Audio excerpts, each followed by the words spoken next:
So a number of people who know your connection to the school and know your name don't know that you are the Noah of Noah's Bagels. And I'm curious to have you share with us how did you get to be the Noah of Noah's Bagels?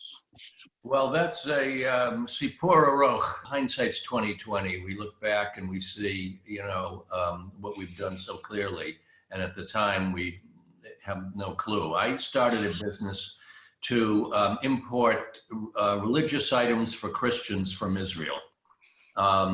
Business was a colossal failure. I was left with, with the need to make a living for three kids. My brother had seen a bagel operation in Montreal that he thought was very exciting, and I should do this in Berkeley. And after a lot of, about a year's worth of exploration and consideration, I took the basic thesis of opening a bagel store in Berkeley. Very different than the model he had seen in Montreal, but nevertheless a bagel store in Berkeley, with the idea of opening one great store. And the one great store was a great store, and it resulted in eventually 38 great stores, and my brother joining the business. So it was a very nice partnership, and I've stated publicly, I couldn't have done it without him, and I'm not sure he could have done it without me. So it really turned out very nicely. Wonderful. So you started this remarkable business, and then you felt as if you could also start a school. So what are the things that were very different about starting a school than starting a business, and what was similar about starting a school and starting a business? Fundamental difference was, for me anyway, I'm kind of intuitively a sort of a lone wolf entrepreneur type. I want to do something, I do it. I get help, I fill in for what I don't know, and get expertise, take that advice as best I can absorb it, and go forward.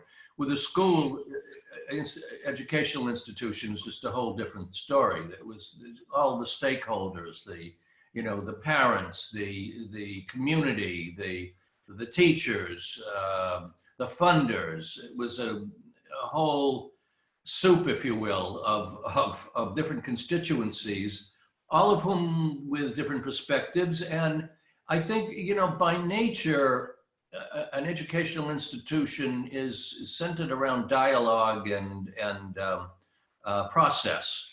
And I'm very much, process is not one of my strengths. I'm kind of a get from A to B, in as straight a line as possible. So having to,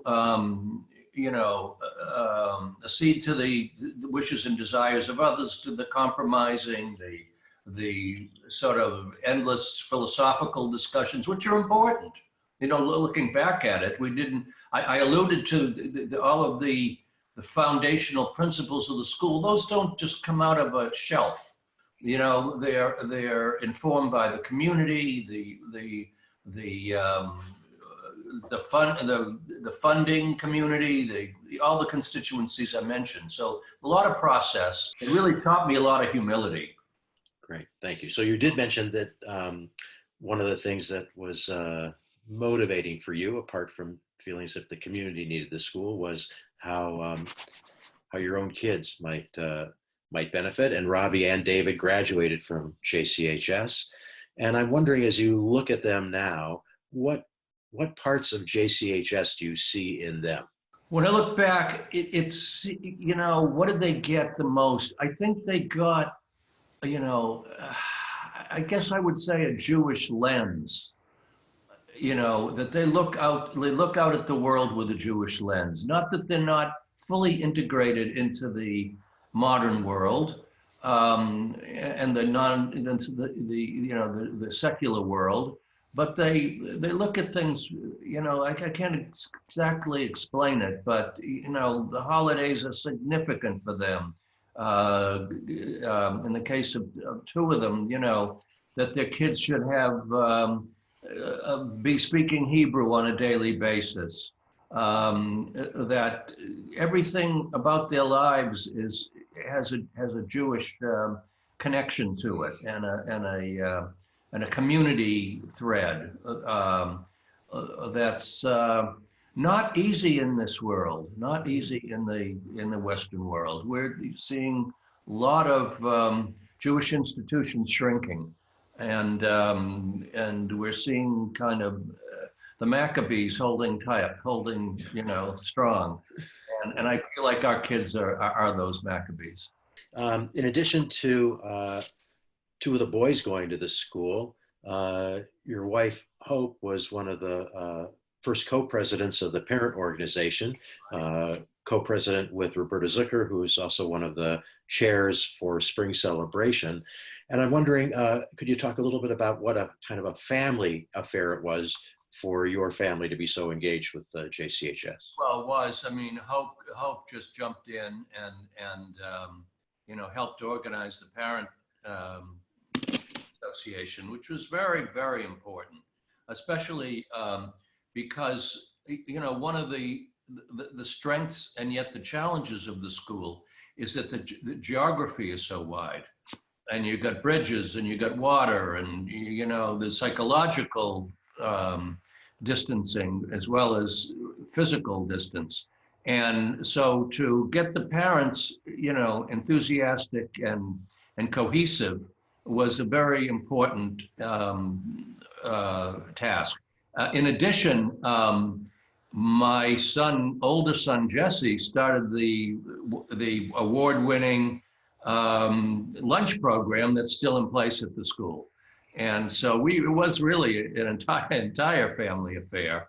And to see that program take off, and to see the comments of the teachers and the students as to how appreciative they were of having that high quality food, that really kind of dovetailed in with the high quality of the school. Just everything was first class. Wonderful, thanks. Now coming to today, we talked a lot about things at the start. Now coming to today, as you think about the school, and then you and I have shared lunch recently at the school together, and we had an opportunity to sit in on a class. And I'm curious, as you think about JCHS today, what are you most proud of? I'm most proud that the students seem excited and happy and engaged, and they're allowed incredible creativity and spontaneity. Those are other things that I can't. It's hard for me to give you one definitive thing that I'm impressed with nowadays. But I think it's the sense of it's written above our Aaron Kodesh that teaching a child in his own way, he'll eventually become part of the education will be part of his worldview and will enrich him. And we have just always followed that. And so it's just impressive to see the kids so engaged. When the school counts its blessings, we count you twice. And we're really very grateful for all that you've done for the school to get it built and established, and all of your work to help us both maintain and grow the school in the kind of environment that you describe. So thanks for all that inspiration and hard work.